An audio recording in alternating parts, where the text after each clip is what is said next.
नर्मदे हर तवा पुलावरून आपण आल्यानंतर हा जो सरळ रोड जातो हा नर्मदापुरामला जाणार ना। हा, आणि हा डाव्या बाजूला जो रोड जातो तो इटारसीला जातो।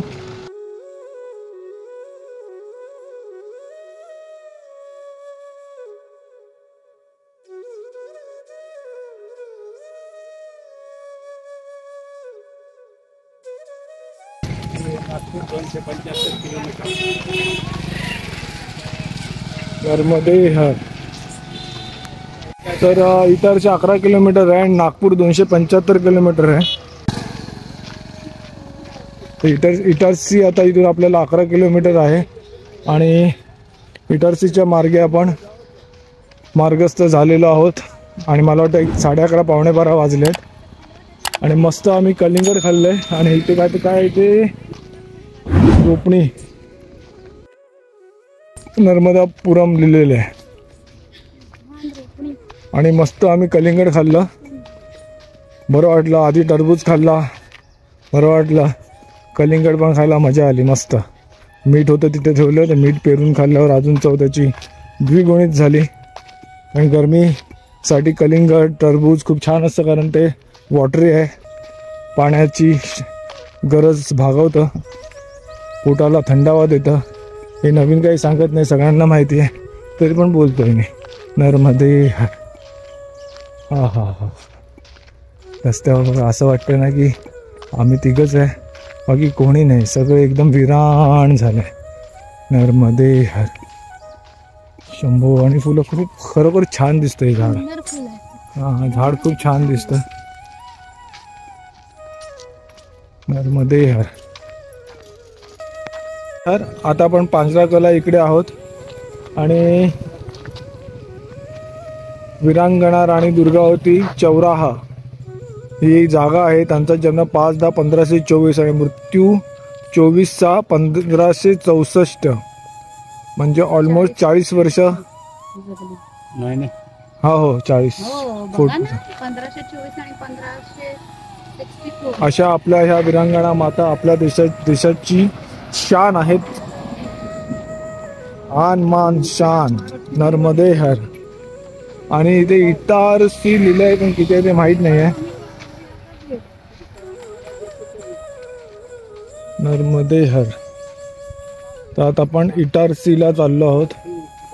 ओम नमः शिवाय, शंभो हर हर महादेव। नर्मदे हर। नर्मदे हर। चाय प्यायची आहे? हा,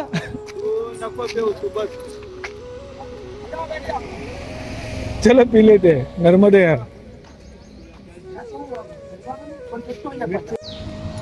तर पांजरकरला आता ना इकडे आपल्याला चहासाठी बोलवलेलं, तर इथे जयश्री महाकाल टिफन आणि चहा सेंटर आहे।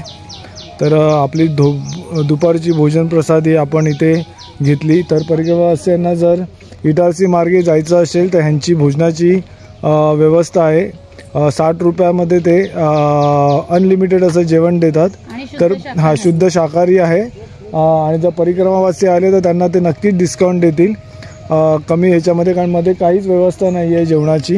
हां, जर कोण सेवाभावी मिळाले तर तेही इकडे तुम्हाला जेवण म्हणजे घेऊन येतील आणि जेवण देतील। आणि जर तुम्ही स्वतःच्या पैशांची जर खायची इच्छा असेल तर येऊ शकता आणि भोजन करू शकता आणि ते तुमच्याकडनं पैसे पण कमी घेतील।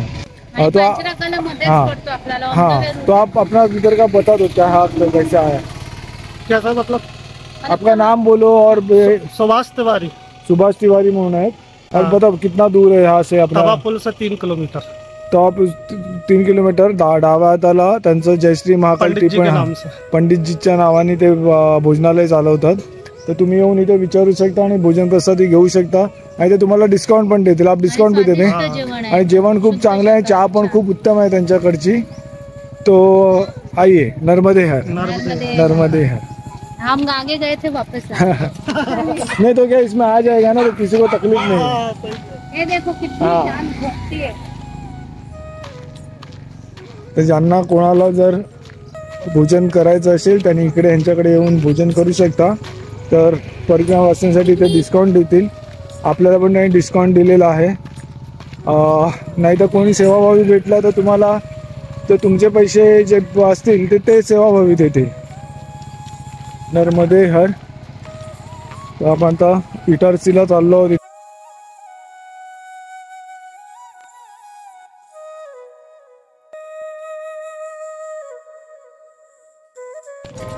नर्मदे हर. नर्मदे हर. प्रवेश प्रारंभ. तर आपल्याला सरळ जायचं आहे. इटारसी सरळ रस्त्याला आहे. आणि ते मस्त सावली आहे ब्रिजमुळे.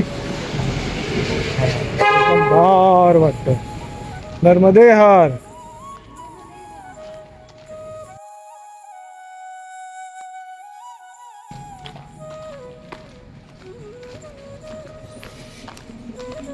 उजवीकडे भोपाळ.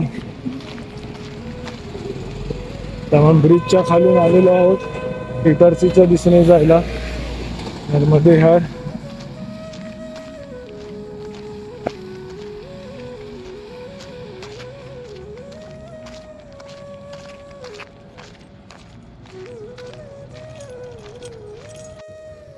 रस्त्यावरनं जात होतो तर इकडे एक मस्त असं छोटंसं शेतातलं घर आहे, पण ते बंद आहे. आणि मे बी ते जे शेत सांभाळण्यासाठी राहणारे जे असतील त्यांची खाट वगैरे आहे लाकडाची. तर आम्ही ते मस्त विसावा घेतला, आराम केला.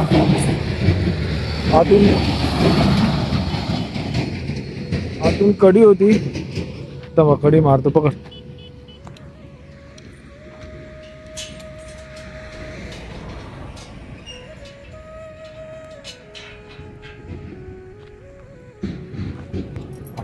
हे बघा अशी जागा होती. आम्ही ऊन खूप लागत होतं म्हणून जाऊन तिथे आराम केला. एक अर्धा तास आराम केला असेल ना आपण. तर कडी परत त्यांची लावून दिलेली आहे. सराफा बाजार असं म्हणजे काहीतरी ते ॲडव्हर्टाइजमेंट आहे.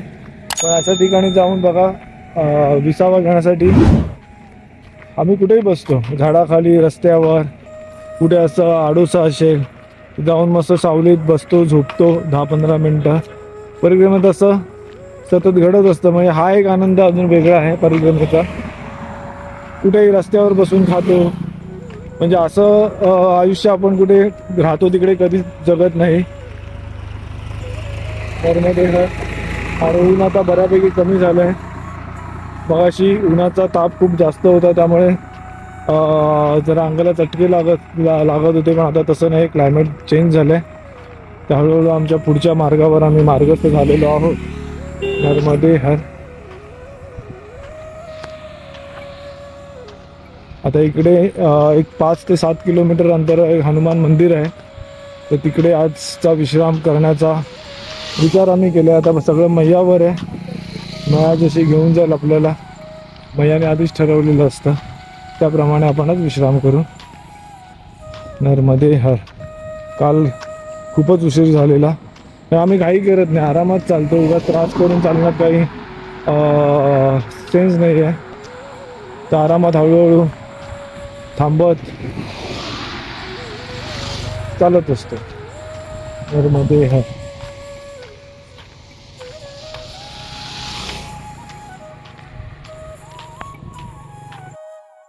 नर्मदे हर. तर आपण राईट साईडनी लेफ्ट साईडला इथे वळलो आहे.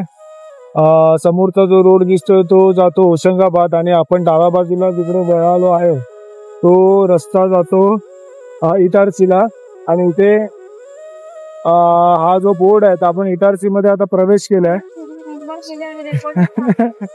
इटारसी मध्ये प्रवेश केलाय आणि इथे यादव ढाबा म्हणून आहे बाजूला. आणि इटारसी इथून 2 किलोमीटर अंतरावर आहे. आणि मगाशी मजा काय झाली, मी मगाचपासून 1 तास 5 मिनिटं बडबडतोय आणि नंतर लक्षात आलं की मी रेकॉर्डिंग चालूच केली नव्हती म्हणून म्हातारा मॅड अशी बघते. बघा ते बघा कसे बघतातच बघा. आणि मगाशी मी दाखवलेलं तिकडे लोहार काम करणाऱ्या त्या म्हातारा असतात, खूप ताकदीने त्या हातोडा घेऊन मारतात. ते दाखवायला मी म्हणजे रेकॉर्डिंग करतोय असं वाटलं. तर ते विळे बनवलेले होते प्लस कुऱ्हाडी बनवलेल्या होत्या. तर रस्त्यावर त्यांच्या छोट्याशा झुग्ग्या म्हणजे झोपड्या असतात आणि त्याच्या बाजूला ते लोहाराचं काम करतात. विळे, नंतर कुऱ्हाडी आणि ज्या शेतीला लागणाऱ्या वस्तू असतात किंवा लोखंडाचे जे हत्यार आहेत ते बनवतात. तर आता परत कधी दिसला तर मी तुम्हाला नक्की दाखवेन. खूप मेहनतीचं काम आहे. नर्मदे हर आणि खेडा इटारसी आणि भोपाल रोड. भोपाल रोड कसं दाखवतोय? अच्छा, म्हणजे बॅक साईडला जाताना भोपाल रोड आहे. नर्मदे हर.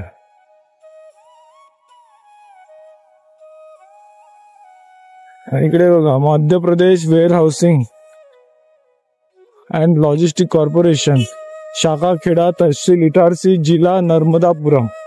म्हणजे ते आता जिल्हा हा नर्मदापुरमच आहे.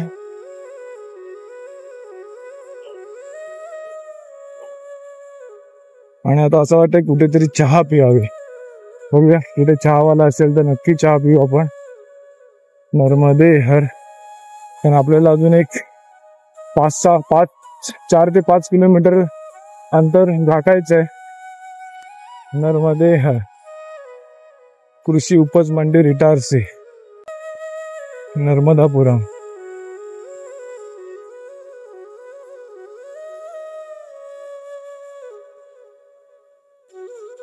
इथे धाबे वगैरे आहेत. नर्मदे हर.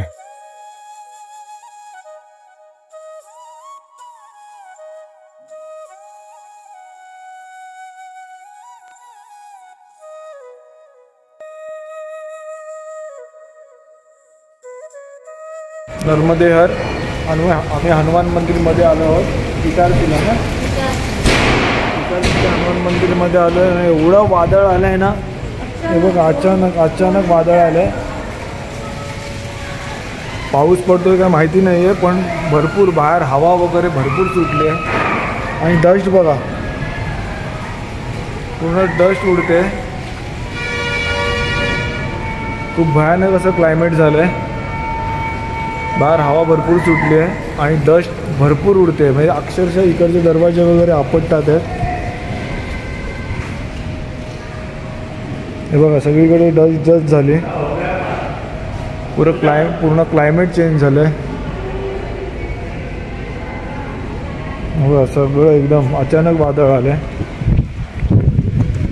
भरपूर हवा सुटली. हवेचा आवाज भरपूर हवा सुटली.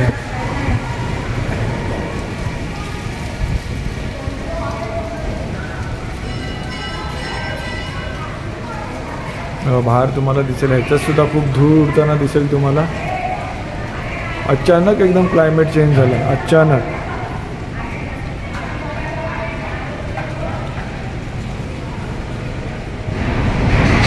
हे बघा सगळा आवाज बघा. हे बघा, दरवाजाचा आवाज, दरवाजा बंद होतोय, उघडतोय. सगळी माती झाली आहे अक्षरशः. ते काळू काही लाईट पण गेली आहे इकडची. बघा, लहान मुलं इथे किंचाळतात आहेत. ती बघा, तिकडचे बाहेर जाऊ. नाही, ते नाही झाडावं लागेल आपल्याला नंतर. हे बघा, आम्ही इकडे आमचं आसन लावलेलं आहे. इथे आम्ही आसन लावलं आहे. इकडे बघा, तुम्हाला धूळ दिसते. आता हे बघायला न्यूज बघू आम्ही. कारण एवढं अचानक असं क्लायमेट चेंज झालं आहे ना, की काय सांगू तुम्हाला. बघा, आता मंदिर तर तिकडे आहे. हे बघा, सगळा कचरा वगैरे उडतो इकडे. आणि मंदिराचे वगैरे तुम्हाला घेऊन दाखवतो. पंखे वगैरे बघा, मंदिर सगळं कचरा आलं आहे.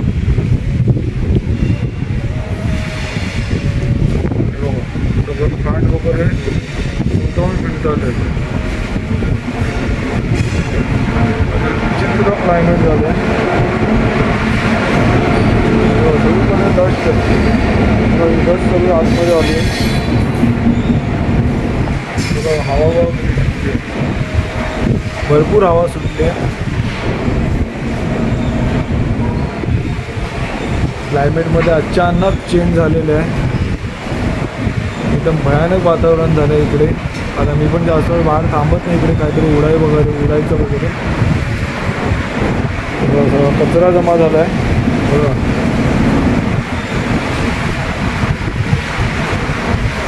आम्ही आतमध्ये जातो तिथे, कारण भरपूर विचित्र असं क्लायमेट झालेलं आहे.